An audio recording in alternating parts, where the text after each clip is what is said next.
This video is for adult collectors. Transformers Armada was somewhat of a resurgence for the franchise back in 2002, blending together the awesome engineering that Transformers was known for, alongside the current craze of the time, Pokemon. You've gotta catch them all marketing scheme. Transformers of this generation were definitely noticeable on the store shelves, right from the bright red and blue packaging to the bright play school colours.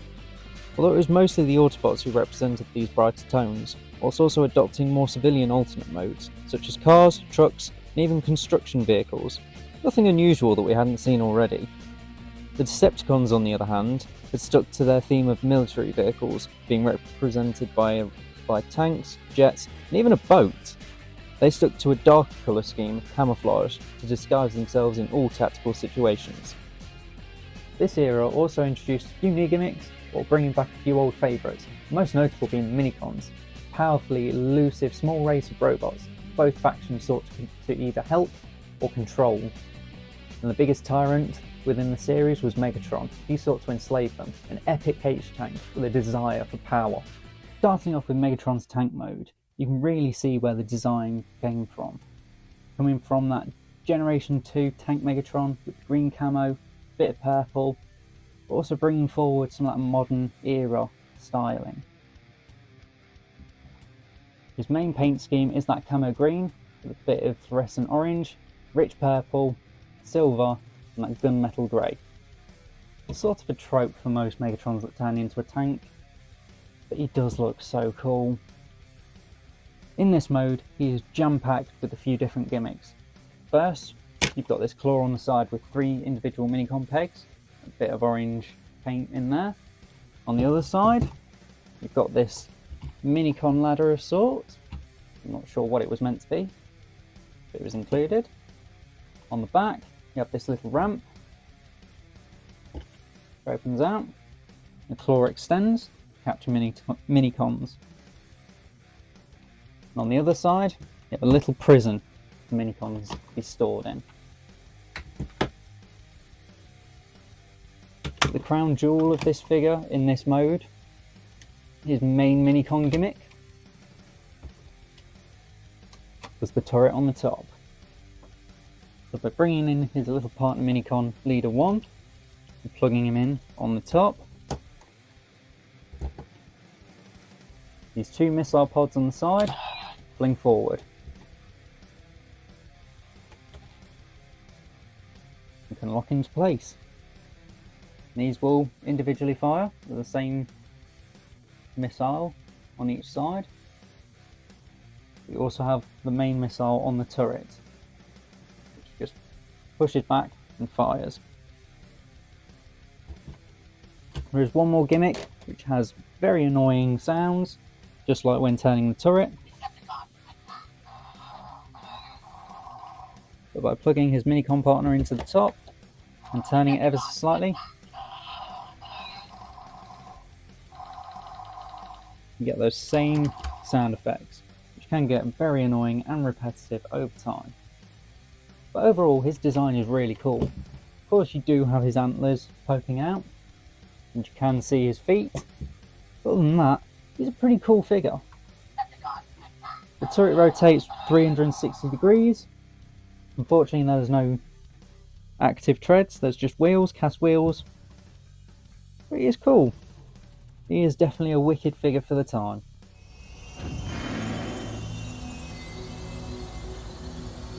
Oh, it's perfect. And it's my old Minicon, Leader 1. Before moving on to Megatron's robot mode though, we need to take a look at his little partner Leader 1. Leader 1 is a little missile truck, similar to what Onslaught was, although a bit smaller, a bit more crunched. But he's cast in this lovely silver plastic with gunmetal highlights on his arms, those same fluorescent orange bits for his turrets, and some yellow for his little cap section. Hold on, this guy is fairly simple. It was re-released twice, once for Galvatron and once for Cybertron Metroplex. But to transform this little dude, put down his legs like so, and then those 2 missile parts fold back. And there he is. Transform! Vehicle mode! The transformation is very simple on this guy. It's very reminiscent of those older Generation 1 figures, especially those later releases where it's mostly plastic and they're clunkier. It's very much twisting, turning, pulling arms out of cavities, but it feels satisfying, and it's definitely a fun little transformation for this guy. Megatron in his robot mode looks menacing, powerful, and it looks just like the Decepticon General you'd expect him to be. Broken up with that same colour scheme, that rich purple which is now a bit more pronounced, that fluorescent orange on his horns, his shoulders, and a bit on his elbows, that same green which isn't as much, the black treads, and that silver which does make him look cool as hell. Now, articulation wise for this guy wasn't much, it was very limited for the time, but you still had enough for him. So his head can rotate just enough to get ever so slight bit of posing. His arms have about 90 degrees. Elbows 180 or just thereabout. And his right arm could rotate 360 degrees.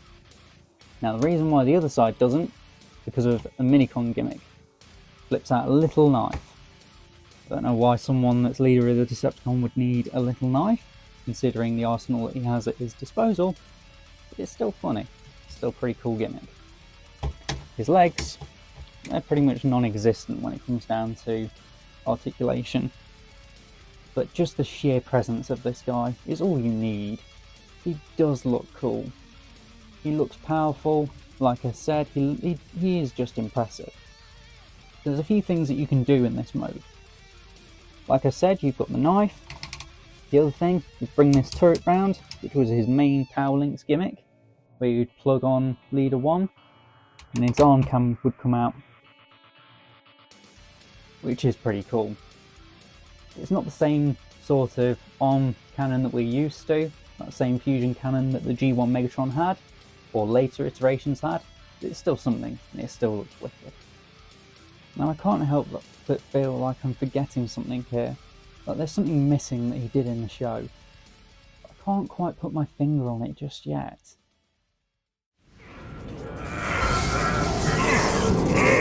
You good there, Megatron?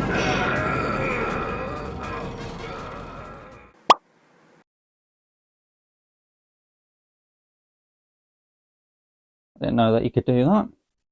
Quiet, you incompetent fool! Apparently he's also grouchy. Yes, so just like every other iteration of Megatron, Megatron turns into Galvatron, which in this case was just another recolor, similar to the way that 2001 Robots in Disguise did it, bringing in some purple, or a bit more purple, lovely lilac colour, and white. For some reason, I'm fairly certain the Galvatron was always purple. But nonetheless, he's basically the same figure, just in a better paint scheme. And he does look wicked. I think this paint scheme works for him just a little bit more, just adding that gold trim and that purple fluorescent pink Decepticon insignia, which works way more than the original, and a bit of black as well. But overall, he's the same figure, different paint scheme, still looks cool. Leader 1 follows suit, adopting a black and a slightly burgundy red colour. He does look cool with that white chest bit, but overall, and again it's the same figure, he is cool though. The Galvatron in his tank mode, there isn't much difference other than for a bit of battle damage and scorching around the place. That beautiful white really works well with that burgundy red colour and the gold trim, really giving him that royal regal feel, which is what you'd expect from the Emperor of Destruction. So like I said, I'm very much a 2000s kid.